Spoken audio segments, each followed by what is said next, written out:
بەڵام کاتەوە هەموو کاتێکتان باش بینەرانی بەڕێز و خۆشەویست لە بەرنامەیەکی نوێی گەرمە و گەرم پێتان دەگەینەوە.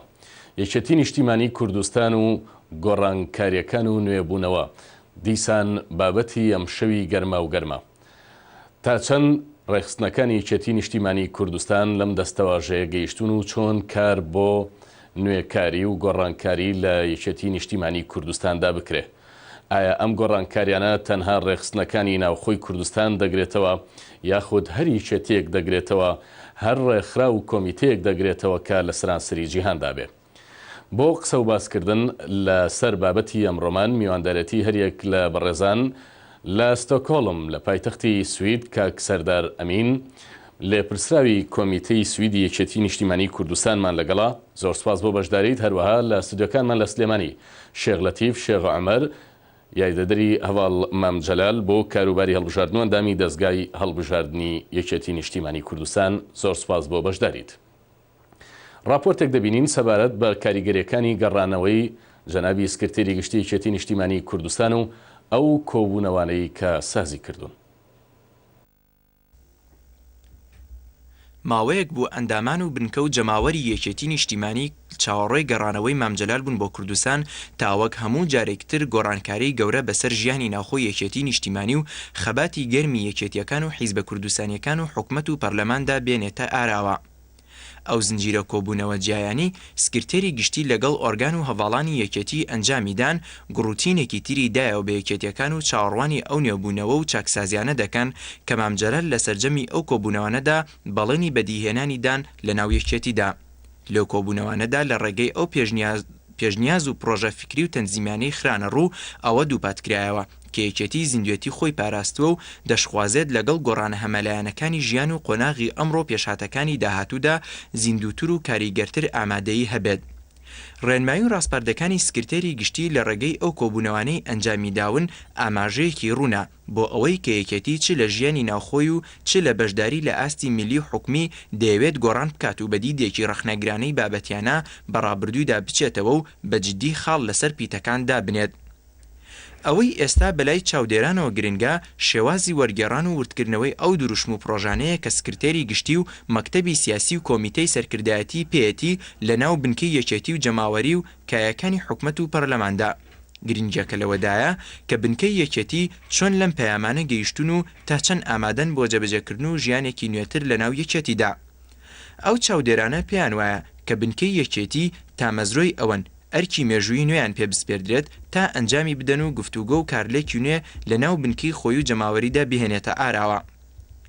یەکێتی نیشتیمانی کوردستان کە لە بەردەم گرێدانی کۆنگرەی سێمی خۆیدایە دەیەوێت ئامادەکاری تەواو بۆ کۆنگرە بکات و بنکە و سەرکردایەتی خۆی بەپێی پرۆژەیەکی فکری ئایدۆلۆژی تەنزیمی دیموکرات و مۆدێرنەوە ئامادە بکات لە ژیانی پراکتیکی ڕۆژانەیدا تا بەستنی کۆنگرە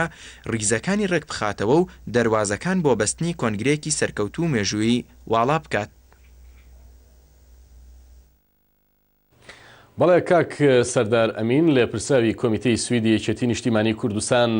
تا چەند یەکێتیەکان لە دەرەوەی وڵات و بە تایبەتی لە سوید کە هەزارەها ئەندامی یەکێتی نیشتیمانی کوردستانی لێیە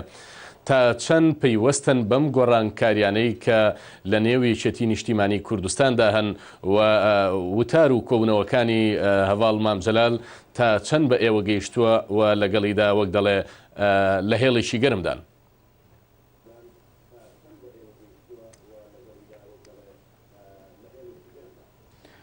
بەڵێ سپاس دەکەم لە سەرەتای پیرۆزبایی جژنی قوربان لە هەموو گەلی کوردستانەکەم لە هەموو ئەندامان و کادیران و پێشمەرگەکانی یەکێتی نیشتیمانی کوردستانەکەم و بەڕاستی ئێمە چاوەڕێی زۆر شتی زیاترین لە هاتنەوەی بەڕێز مامجەلال بۆ کوردستان کە تین و گوڕێکی تر بدا بە شێوەی کارکردنێکی تازە لە سنووری ڕێخستنەکانی دەرەوەی یەکێتی نیشتیمانی کوردستان لە ئەوروپا. ئێمە پێمان وایە یەکێتی نیشتیمانی کوردستان لە دەرەوە دەورێکی ئەساسی خۆی هەیە لە ناو جالیەی کوردی، بەڵام تا ئێستا بە شێوەیەکی حیزبیانە ئێمە کارمان کردووە بۆ کۆکردنەوە و ئەندامانی یەکێتی دۆستانی یەکێتی پێشمەرگە و کەسانی یەکێتی بەڵام پێم وایە ئێمە دەبێت شێوەی کارکردنمان لەمە دووە شێوەیەکی تر بەخۆیەوە بگرێتن بۆ کۆکردنەوەی بۆ دروستکردنی لوبی کوردی لە دەرەوەی وڵات کە ئەمە پێمان وایە ئەگەر لە کۆنگرە بێ لە هەر پرۆژەیەک وێکەیەکێتی نیشتیمانی کوردستان دایدنێ دەبێ ئەم کارە ڕەچاو بگرێتن. بەڵێ کاک سەردار مەبەستی من ئەوە بوو یعنی تا چەند ڕێخستنەکانی یەکێتی نیشتیمانی کوردستان لە تەماسێکی گەرمدان لەگەڵ کوردستان لەو گۆڕان و نوێبوونەوانەی کە وەک دروشم باسکراون و تا چەند پەیوەندیەکانی ڕێخستنەکانی دەرەوە لەگەڵ ڕێخستنەکانی ناوە بەهێزە و وەک دەڵێن وەک ئەوە وایە کە لە یەک نیشتیمان دابن.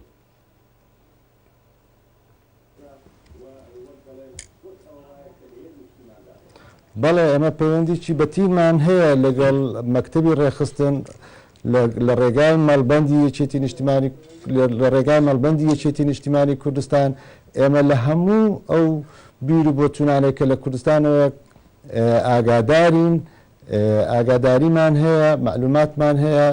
هەروەکەوەی چۆن ئێمە لە کوردستان بین وایە. بڵێ کاک شێخ لەتیف شێخ عەمەر یاریدەری هەواڵ مامجەلال بۆ کاروباری هەڵبژاردن لە ناو یەکێتی پرسیار لەوەدایە کە دەبێت نوێبوونەوە لە نێو یەکێتیدا لەکوێوە دەست پێ بکە و چۆن دەست پێ بکە. بڵێ ئاشکرایە کە هەر پرۆسەیەکی نوێبوون لە ناو یەکێتیە پێویستی بۆی لەسەر چەند محورێک ئیشی لەسەر بکرێ. یەکەمیانەوەیە کە یەکێتی بۆی کە بتوانێت هێزێکی دیموکراسی بێت لە ناو کۆمەڵگای کوردیە و دیموکراسی بەشداری بکات لە پرۆسی دیموکراسی زیرکردنی کۆمەڵگای کوردیە پێویستە لەناو خۆیان دیموکراسی بێ و زۆر دیموکراسی بێ و بۆی بتوانێت پارێزەر بێ لە ئازادیەکانی خەڵک ئازادی تاک ئازادی خەڵکی کوردستانە بێ ئازادیی فراوان لە ناو خۆیان هەبێ بۆی بتوانێت کە پارێزەری عەدالەتی کۆمەڵایەتی بێ و لەو حکوومەتی ئەو بەشدارەتیە لە دەسەڵاتە عەدالەتی کۆمەڵایەتی پارێزێ بێ لە ناو خۆشیە عەدالەتی کۆمەڵایەتی عەدالەت لە ناو ئەندامەکانە لە ناو کادرەکانیان لە ناو ئۆرگانەکانیان بپارێزێ بۆی بتوانێت کە پارێزەری یاسا و دەستور و پابندبوون بێ بە یاسا و دەستوری ئەو یاسا و دەستوری ئیشی پێکرێ ئەبێ لە ناو خۆیان ڕێز لە پەیڕۆ پرۆگرامی خۆی بگرێ و پەیڕۆ پرۆگرامێک دابنێەوە ڕێزیشی لێ بگرێ و ئیشیش پێ بکە. ئەم بوارانەیە کە یەکێتی ئەتوانێت چاکسازی تیا بکە و ئەتوانێت گۆڕانی تیا بکە و ئەتوانێت لەو شوێنانێک کە کەم و کورتی هەیە بیباتە پێشەوە و چارەسەری گونجایی بۆ دابنێ و ئەمانش چەند بوارێک گرێتەوە لە بواری ڕێخستەکانی یەکێتی نیشتیمانیە بێکاری تیا بکرێ و کولیژنەی بۆ دانراوە لە ناو هێزی پێشمەرگەیە لە تێڕوانین بۆ کارکردن و ئیدای حکوومەتی خۆمان و لە ڕێکخراوە دیموکراتەکان و لە هەموو ئەو بوارانەیە کە ئیشی حیزبی و ئیشی سیاسی ئەیگرێتەوە ئەبێ ئیشی تیا بکرێ و ئەبێ بەرنامەڕێژی بۆ بکرێ و ئەو لیژنانی دانراون بۆ ئەوانە دانراون کە لە ماوەی مانگێکە راپۆرتیان لەسەر هەم کەم و کورتیەکان و هەم لایەنە چاکەکان و هەم پێشنیارەکانیان بۆ چاکردن و بردنەوە پێش و نۆکاریتیایە تەقدیمی بکەن بە مەکتەبی سیاسی و جەنابی سکرتێری گشتی بۆ ئەوەی کە هەنگاوی گونجا و ڕێک وەرگرن بۆ چارەسەرکردنی. بەڵێ کاک شەغلەتی ڤێچێک لە ئەرکەکانی نێویەکێتی و لە نوێبوونەوەدا بێگومان گرنگجیدانە بەلایانی هەڵبژاردن دەزانین لە مێژووی یەکێتی نیشتیمانی کوردستاندا بەهۆی ئەو قۆناغەنا لەبارانەی کە یەکێتی نیشتیمانی تێکەوتۆوە هەروە ئەو قۆناغەتی شتێپەڕانەی لە سەر ئاستی نیشتیمانی کوردستان و عێراق هاتوونەتە ئاراوە نەتوانراوەکو پێویست کۆنگرەکان ڕێک بخرێن تا چەند دەبێت لە نوێبوونەوەی یەکێتی نیشتیمانی کوردستاندا گرنگجی بە هەڵبژاردن بدرێت. بەڵێ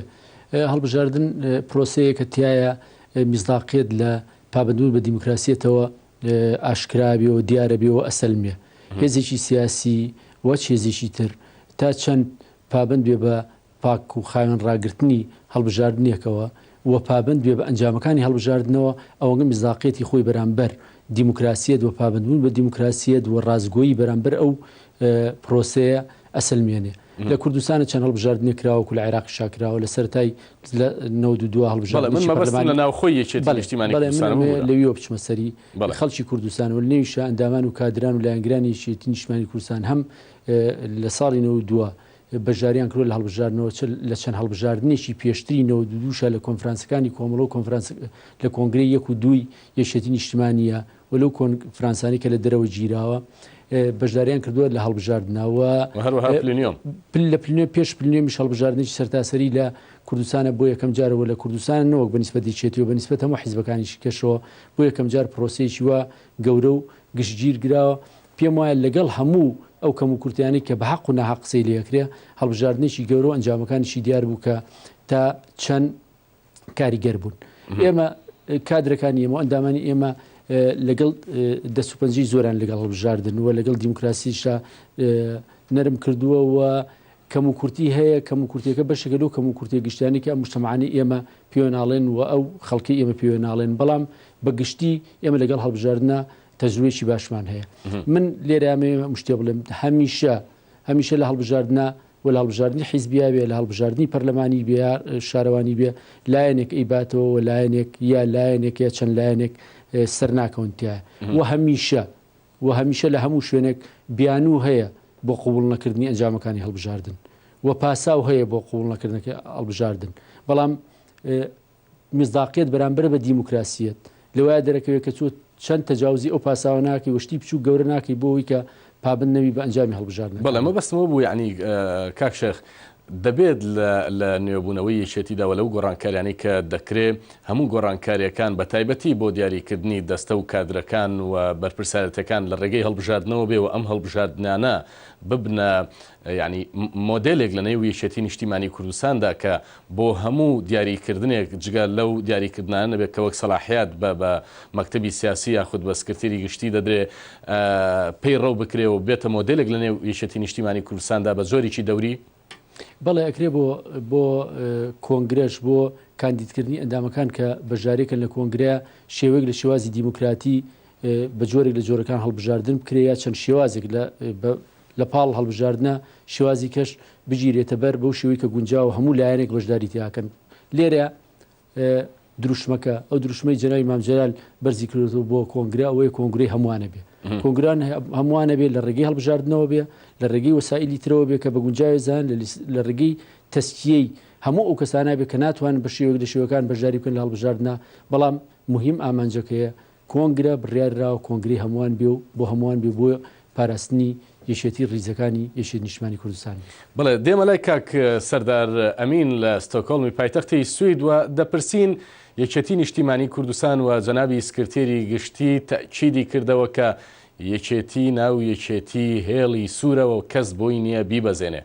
لەم قۆناغەدا و بۆ پێکێنانی ئەم دروشمە چ ئەرچێک و چ ڕۆڵێک لەسەر ڕێکخراوەکانی یان لەسەر کۆمیتەکانی دەرەوە یەکێتی نیشتیمانی کوردستانە بەڵێ دیارە هێڵی سوور لە هەموو دەستگایەک و لە هەموو حزبێک هەیە ینی هەر وەزارەتێک یا هەر شخصێک لە شوێنە کارەکە شوێنەکەیە ترێرە هێڵی سوورە دەبێت بیپارێزی بۆ حزب ئەبێ پەیڕە و پرۆگرامێک کە لە کۆنگرێکەوە تاوەکو کۆنگرەی داهاتوو دەبێت قبوڵی بێتن نابێتن تۆ بێ لە دەرەوەی کۆنگرە دانیشێ دژایەتی بیر و بۆچوونەکانی کۆنگرە بکەی بڕیارەکانی کۆنگرە بکەی ئێمەش لێرە پێمان وایە دەبێ ئێمە وەکو کۆمیتەی سویدیان وەکو یەکێتی نیشتیمانی کوردستان دوور لە ئەوە نەبین کە ئەو هێڵە سوورە بپارێزین کە دەبێت دیفاعی لێ بکەین نابێ ئەندامانی یەکێتی بیبەزێن بڵێ و ئەو ئەرک و ڕۆڵە چییە کە لەم قۆناغەدا لەسەر شانی ڕێخستنەکانی دەرەوەی بەڕای بەڕێستان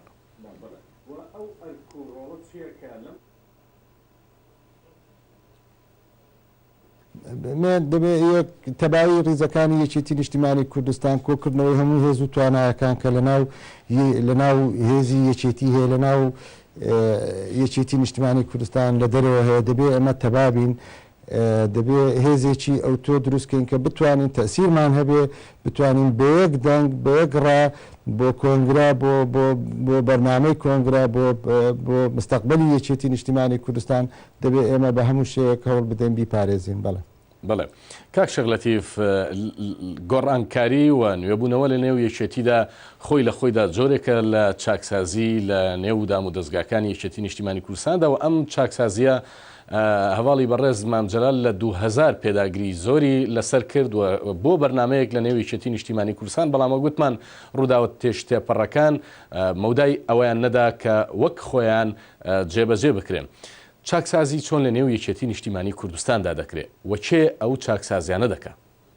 بەڵێ یەکەمیان ئەمە ئیشارەت بۆ بم کە ئەوەی جەنابە دووتر لە 2000ەوە کە جەناوی مامجار ڕایگەانەوە پێشتری هەمیشە ئیرادەیەکە بۆ بە چاکسازی و یەکێتی هەمیشە پرۆژەیەک بووە بۆ نوێبوونەوە و گەشەکردن و تاریخەکەی وای هێناوە و ئەبێ ئەوەش بڵین لە ناو یەکێتیە و هەچ کەسێک بێ دراسی تاریخی یەکێتی بکە، یەکێتی لە گۆڕانکاریە، لە نوێبوونەوەیە، لە چوونە پێشەوە بە شوێنەی ڕۆشتووە و گۆڕانی دراماتیکی لە ناوی یەکێتیە ڕووینیاوە و ئەوە نەشازە و ئاشنانیە بە ناو یەکێتی و لە یەکێتیشە گۆڕانی دراماتیکی نەقبوڵە و نەچێتە سەر و ئەو هێزە هێزێکە فێرە بە گۆڕان و خۆگونجانن لەگەڵ واقعەکەیەوە بردن پێشی واقعەکە و بە شوێنی و ئەمەش تەبیعەتی ڕیفۆرمە. ئەوەی ڕیفۆرم لە ئینقلاب لە شۆڕژ جیاکاتەوە ئەوەیە کە گۆڕانی شوێنەیە لە سیستەمە. بەڵام لە 2000 و دوای 2000 چەند بێجگەل لەو ئەحداسە سیاسی گەورانی لە عێراق و لە دەرەوە و لە کوردستانە شڕوویە و لە ناو خودی یەکێتیشە لەناو خودی یەکێتیشە ڕێگریەک هەبووە و چەند شتێک هەبوو وای کردو ئەولویاتی یەکێتی بگۆڕێ بەداخەوە بەداخێکی زۆرەوە ئێمە باسی واکەین وەختێک کە پرۆسەی چاکسازی و ڕیفۆرمێتە پێشەوە لە بەرامبەریە بە ناوی ڕیفۆرمەوە یا بە ناوی چاکسازیەوە ئەجندایەکی کە پیادە ئەکرێ و لێرەیە لە ژێر ناوی ڕیفۆرم و ڕیفۆرم خوازیە و لە ژێر ناوی چاکسازیە جەپەیەک دروست ئەکرێ وێنایەک ئەکرێ بۆ ناوی چێتی کە ململانەکانی ناوی چێتی وا وێنە ئەکرێ بە شێوایی وا وێنە ئەکرێکە لە دووبەرە بەرەیەکی ڕیفۆرمخوازەوە بەرەیەکی محافظکار و ڕێگر لە ڕیفۆرمخواز کە ئەمە وێنایکی ناواقعیە. ئەمە ئەرزیەتی مەوزوعی و ئەرزیەتی نەزەری دروست ئەکا بۆ ئەوەی کە تۆ بەرامبەرەکەت بە گەندەڵ وەسفەکەی و هەموو حق و حقێتە گەێنێتە لای خۆت مەشروعەیە دەیا بە خۆت هەموو شتێکی بەرامبەرەکەت و ئەمە ئەولویاتەکانە گۆڕێ ئەولویاتەکان دەگۆڕێت لەوەی کە یەکێتی ناویچێتی پارێزی یا دەست پێی بە ڕیفۆرم لە پێشەوە یەکێتی ناویچێتیە پارێزی یەکێتەکە دەپارێزی ڕیفۆرمیش لە ناو یەکێتیدا دەکرێت بەڵێ ڕیفۆرمیش لە ناو یەکێتی ئاکرێت ئەوە مەجموعی سەوابیت هەیە دوای 5-6 ساڵ لە ململانیەکی فکری و سیاسی زۆر و مهاتراتی زۆر ئێستا و حقیقەتە لای کادرەکانی یەکێتی دروست بووە لەناو بۆ ئەوەی توانی چاکسازی گۆڕانکاری لە یەکێتیا بکەی ئەبێ لە ناو یەکێتیا بیکەی بۆ ئەوەی چاکسازی و گۆڕانکاری لە ناو یەکێتیا بکەی بێ یەکەم یەکێتی بی ئێستا یەکێتی بی و ئێستا ئەو ئامادەیە تیابێ و ئیرادەیە تیابێ لە ناو یەکێتیا بیکەی و ئەبێ بە کەرەسەی ناو یەکێتی بیکەی. گۆڕانکاری لە ناو یەکێتیا بە کەرەسەی دەرەوەی یەکێتی ناکرێت. گۆڕانکاری لە ناو کۆمەڵە ئەکرێ بە کەرەسەیەکی معارض بکرێ. گۆڕانکاری لە ناو هێزێکی سیاسی تر ئەتوانێت بە کەرەسەی ناو هێزی سیاسیکە بگرێ. بەڵام گۆڕانکاری ناو یەکێتی بە کادرەکانی یەکێتی ئەبێ بەو ئیمکانیەتەی کە لە ناو یەکێتیا بکرێ و بۆ ئیرادەی کە لە ناو یەکێتیا هەیە بکرێ. یەکەم هەمومانە بێ یەکێتی بین، دووهەم بێ دابنیشین کەم و کورتەکان دەستنیشان بکەین و بڕیاریش بین چی بکەین. خۆشبەختانە ئەگەر یارمەتیم بێ بەهێز خۆشبەختانە لە ناو یەکێتیە زیندوێتیەکە ئەو زیندوێتە نە ئەفسانەیە و نە قسەیە و نە مبالەغەیە. یەکێتی ئەو ئەرزیەتی تایە کە شەرم نەکردن لە مواجهکردنی خۆت دەستخستنە سەر کەم و کورتەکان ڕەخنەگرتن تا حەدی برینارکردنی خۆت تا سەر یەسقان کە کادرەکانی خۆمان ڕەخنە لە خۆمان ڕەخنە لە حیزبەکەمان ڕەخنە لە ئیداکەی ڕەخنە لە حکوومەتەکە یەگرن ئەمە بخۆی عاملێکی گەورەی بۆ پێشکەوتن. دووهەمیان ئیرادەیەکە بۆ گۆڕان ئەو ئیرادەیە ڕەنگە لە وەختێکە ئەولویاتەکەی بگۆڕێ بەڵام لە وەختی پێویستە لە وەختی حەسمکردنا ئیرادەکە حازرە بۆ گۆڕان وەکو بینیمان وەکوی ئیبینین و ئیجماعێکی لە ناویچێتیە دوای 5-6 ساڵ لە ململانێکی زۆر ئێستا ئیجماعێکی گەورە خۆشبەختان لە ناویچێتیە هەیە بە هەموو ئەو برادر و دۆستانە شکل ناویچێتیە و هەواڵان شکل ناویچێتیە کە ڕای جیاوازیان هەیە بە هەموو یەکێتەکانەوە کە هیچ گۆڕانێک و هیچ چوونە پێشێک گۆڕانێکی گەورەوە نێبوونەیەکی گەورەوە چاکسازیەکی گەورە بەبێ سەرپەرشتی و بێ پشتیوانی و بێ حزوری سەنین و قورسی جەناوی مامجلال ناڕاتە پێشەوە ناکرێت. بەڵێ کاک سەردار لە نێو ڕیزەکانی یەکێتی نیشتیمانی کوردستان کە لە دەروی وڵاتیشن و بە تایبەتیش سوید کۆمەڵێک لە خەڵکی خوێنەوار هەڵگری بڕوانامە خەڵکی تێکۆشەری دێرینی نێوەیەکێتی نیشتیمانی کوردستان خەڵکانێکی باش هەن وەک دەڵێن دەستبژێرێکن لە ڕێخستنەکانی یەکێتی نیشتیمانی کوردستان و لە تێکۆشەرەکانی یەکێتی نیشتیمانی کوردستان تا چەند لە ئێستەوە ئامادە و سازن بۆ ئەوەی بەشداری لەو گۆڕانکاریانەدا بکەن کە لە نێو یەکێتی نیشتیمانی کوردستاندا داوا دەکرێەوە دەخوازرێ.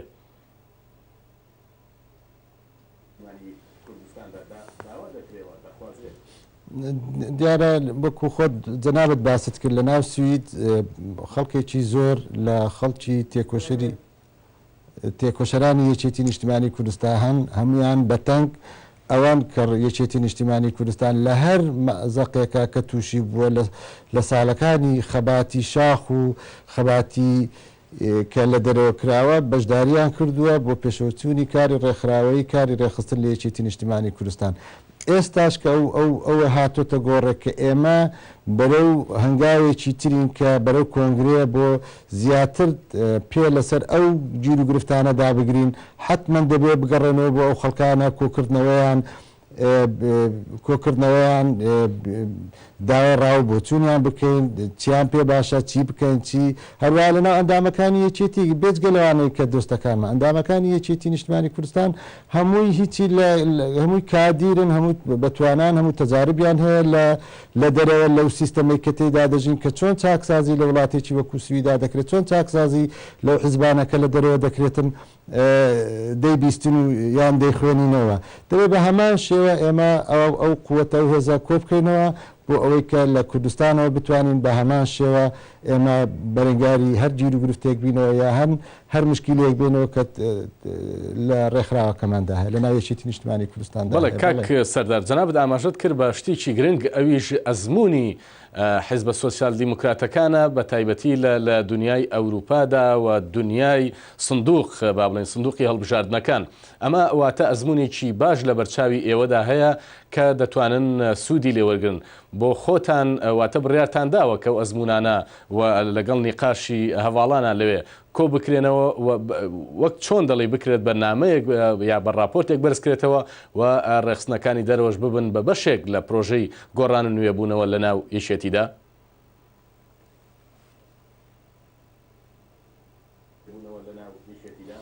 بەڵێ ئێمە زۆر تاکید لەسەر ئەوەمان کردوێتەوە و دەشیکەینەوە کە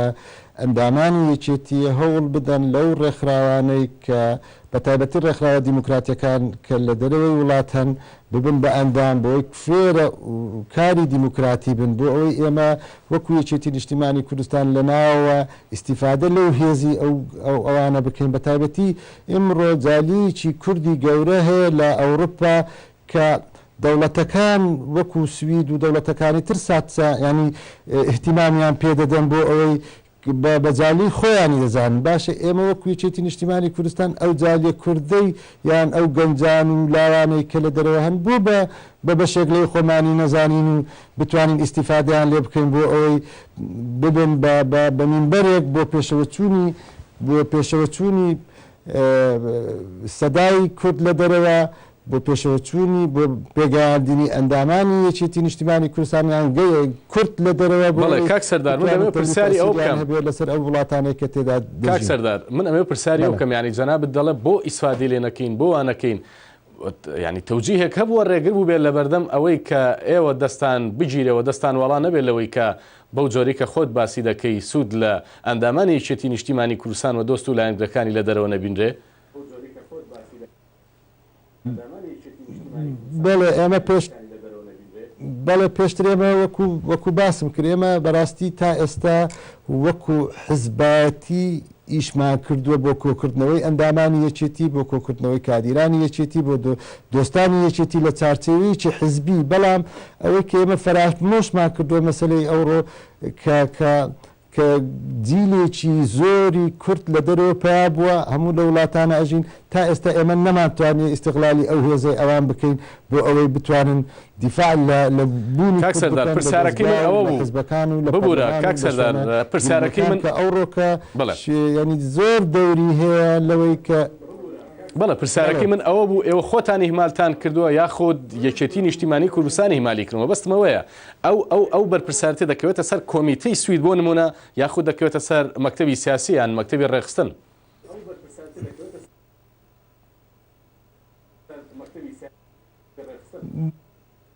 هاوانجێک هەبێ لە مابینی کۆمیتەکان و لە مابینی ڕێخستن لە دەرەوە لەگەڵ ناوەی وڵات ڕاستە ئێمە تا ئێستا بۆ نمونەمە لە کۆمپاشی کۆنفرانسی کۆمیتەی نوێی سوید یەکێتی نیشتیمانی کوردستان کۆبوونەوەی ئەنجومەنی کۆمیتەمان کرد یەکەم خاڵ کە ئێمە وەکو تێمای ئیشکردنمان لەمە دووە کار بۆ ئەوە دەکەین دەبێت لە هەموو شارێک کە کوردی لێ دەبێت کۆمەڵی کوردی دروست بکەین کۆکردنەوەی گەنجانی کورد کۆکردنەوەی ژنانی کورد تێدا کار بکەن بۆ ئەوەی بتوانن ئەمە بەرە ئەوی تیجاها بچین ئەگەر سەرکردایەتی و مەکتەبی سیاسی و یان یەکێتی نیشتیمانی کوردستان پشتگیریمان بکەن چ لە ڕووی مادیەوە چ لە ڕووی معنەویەوە چ لە ڕووی دانانی گۆڕینەوەی بیر و ڕا لەگەڵ یەکتر ئەوە ئیشەکە زۆر بە ئاساتن ینی باشتر بەرەو پێشەوە دەچێت لەوەی کە تەنها بەس کۆمیتە بەخۆی بیکاتن بەڵێ ئێمە وەکو ئەندامانی یەکێتی هەر هەمومان بۆ نمونە لە سوید لەگەڵ ئەوەی کە دەبێ ئێمە بەرەو ئەو ئیتیجاها کار بکەین شێوەی کارکردنمان لەمە دووە لە شێوەی ڕێکخراوەی بێڕێکخراوی دیموکراتی دروستکەین لە هەموو کون و کوژبنێکی ئەم وڵاتە ئێمە بەڵێ کاک شەغلەتیڤ تۆ لە کوردستان لەسەر ئەم قسانەی کاک سەردار چ تعقیبێک دەیەوە بۆ چوونی جەنابتان لەسەر ئەم قسانە چییە؟ بڵێ ئەوە بۆ ماوەی ساڵێکە بێ کادرەکانی یەکێتی وەرەجگەی لە ڕێگەی ئۆرگانی جیاجیاوە یەکەم خۆشببختانە ڕۆژنامەی کوردستانی نوێ پاشکۆیەکی هەفتانەی بۆ نووسین لەسەر و پێشنیار لەسەر کۆنگرە و چۆنەتی گرتنی کۆنگرەوە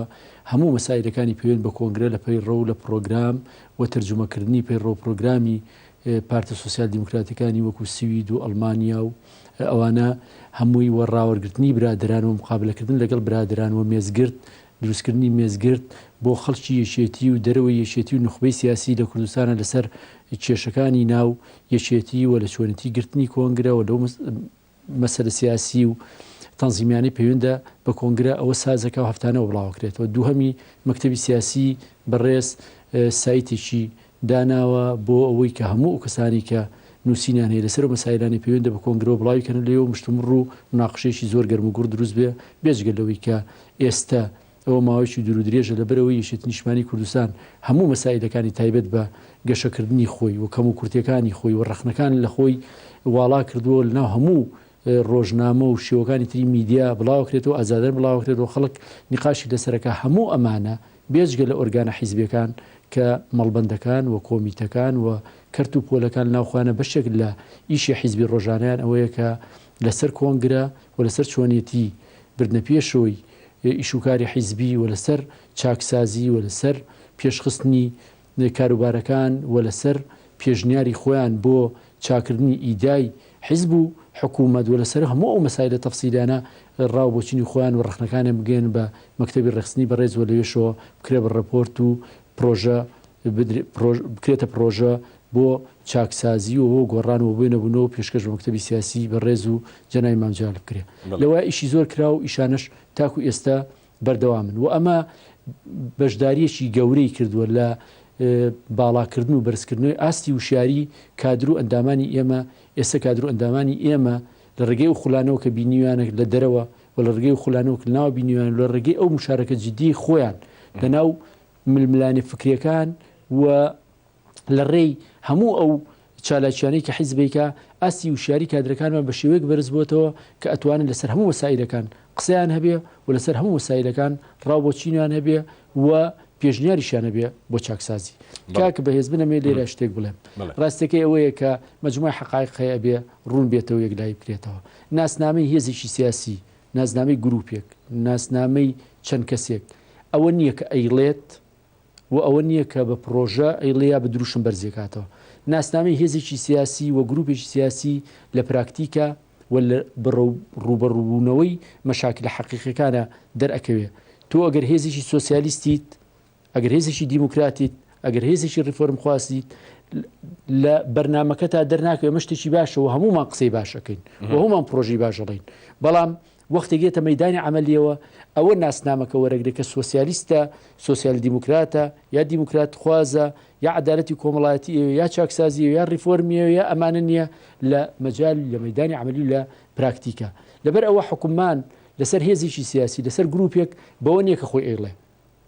و بەوە نییە کە خۆی ئیدعایەکە بۆیە کە ئیکا لە مەدانی عملیە یەشێتی نیشتیمانی ئەبێ وا محکەمە بکرێ یەشێتی نیشتیمانی ئەبێ ئەگەر محکەمەی تاریخی هەیە بۆ ئیشوکارەکانی کە کردوێتی بۆ ئیدای حکوومەتەکەی بۆ ئیدای حیزبەکەی بۆ ئیدای برادەکانی لە بەغدا ئەوێ بە ئیشەکانی بێ بە ئیشوکارەکانی بێ و ئێستا خۆشبەختانە برادرانی مەکتەبی سیاسی لە ئەخیر جلسەی خۆیانە کە تەقیمی ئیدای برادرانیان کردووە لە بەغا مەسەرن بۆ میسال لێم تەقیمیشی ئیجابیان بۆ کردووە لەگەڵ ئەوەیە کە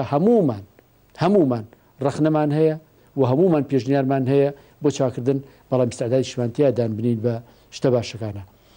من باسی ئەوەت کرد کە چی کراوە ناویشێتی ئەوەنگە کراوە کە ئێستا و شیاری کادرەکانی ئێمە لە ئاستێکایە بەرامبەر بە کێشەکانی خۆمان کاتوان ڕەشوسپی بەباشی لێک جیاب بکەنەوە واتوان فەرق بکەن لە بینی ئیشی جددیە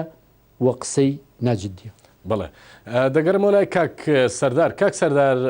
گۆڕانکاری و نوێبوونەوە لە نێو یەکێتی نیشتیمانی کوردستاندا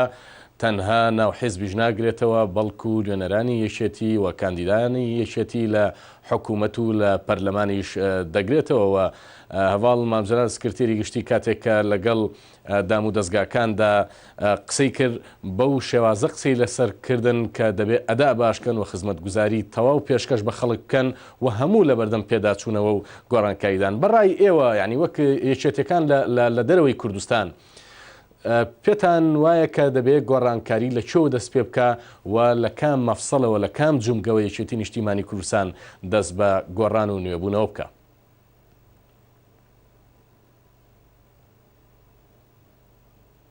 بەڵێ دیارە گۆڕانکاری ئەوە پرۆسەیەکە ینی ئەوە نییە بڵێ لە ماوەیەکی کورتە بە قرارێکی حیزبی بۆ بڵێن ئەبێ ئەمە بگۆڕدرێت دەبێ ئێمە هەر لە گۆڕانکاری هەر لە ئەگەر وەکو گەلی کوردستان باسی بکە هەر لە مەکتەبەوە ئێمە دەبێت دەست پێ بکەین تاوەکو بتوانین جیلێکی تازە دروست بکەین بۆ ئەوەی بەیانی ئەمانە بتوانن گۆڕانکاری لە سیستەمێک بکەن وەکو سیستەمی ئیداری هەموو کوردستان ینی ئێمە تەنها ئەوە نییە قالبێک داڕێژین بۆ هەر ئەندامێک بێ بە ئەندام پەرلەمان ڕاستە هەندێ ئوسولات هەیە هەندێ پرینسیپ هەیە کە دەبێ تایدا بێ بۆی کابرا بێ ئەو شخصە بێ بە ئەندام پەرلەمانیان لە دەستگایەکی تر ئیش بکاتن بەڵام ئەوە کافی نییە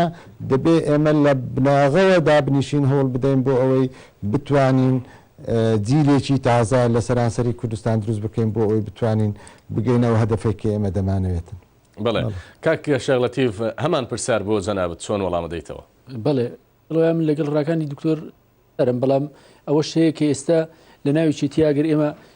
عملی مواجهەی ئەو ئەرکانە بکەین کات و سەرشانمان و گۆڕانکاری پیادە بکەین و درێژەی پێبین لە ناوی چێتیە ئەبێ بەڕاستی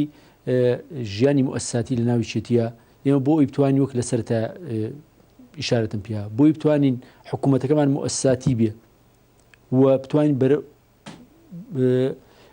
لە ئیشی مؤسساتیە کاربەرینە پێش و نا حکوومەتەکەی خۆمان هەبێت لە پێشەوە لە حیزبەوە دەست پێ بکەین ئەبێ ئەگەر کەم و کورتێکمان هەیە لەو بابەتە تەجاوزی بکەین و حیزبی یەکێتی نیشتیمانی کوردستان بکەین بە مؤسسەیەک و یاسای چێبێ و پەیڕەوی چێبێ ئیشی لەسەر بکە و تەجاوزی نەکرێت لە هیچ زەرفێکە ئەمە یەکە بێن دووهەمیان یەکێت ناسنامی یەکێتی و هەویەتی یەکێتی سۆسیال دیموکراتە ئێمە ئەبێ یەکێتی نیشتیمانی لەسەر ئەتوارانە ئیش بکە یەکەم شتیان ئەوەیە کە ئەبێ یەکێتی نیشتیمانی نمونە و پارێزەری دیموکراسیت بێ لە کوردستان و ناوخۆشیە و ئەبێ پارێزەری ڕاستەقینەی و ناسنامەکەی یەکێتی نیشتیمانی پارێزەری ڕاستەقینەی دیموکراسیت و ئازادی تاکان بێ و ئەگەر هەنگاوی زۆر گەورەنداوە لەو وە دەستکەوتی زۆر گەورە هەیە ئەبێ ئەم پرۆسەیە برێتە پێشەوە بکرێ بە ناسنامەی یەکەمی و ئەبێ یەکێتی پارسەنگ و لەنگەری دیموکراسیت بێ لە کوردستانە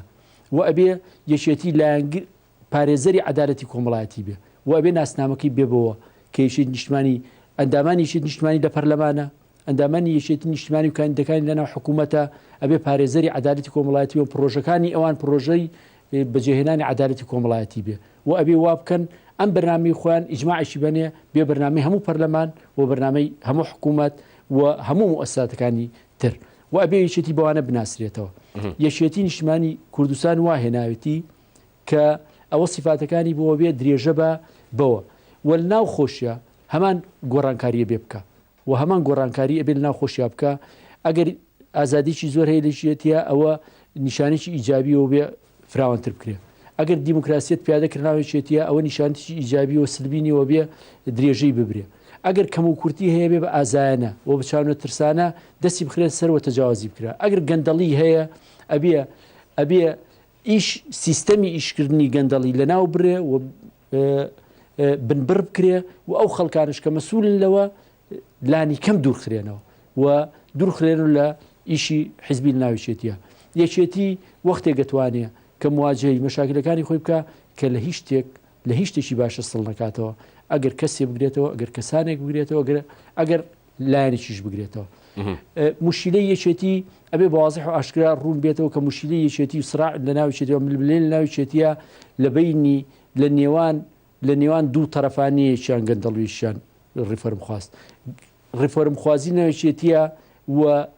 ئیرادەی گۆڕان و ئیرادەی چاکسازی لە ناوچێتیە ئیرادەیەکی گژیرە لە ناوچێتیە و ویستی هەموو کادرێکی یەکێتیە بەڵام ئەبێ ئەو فرسەتە بخۆڵقێ کە ئەم ئیشە بکرێ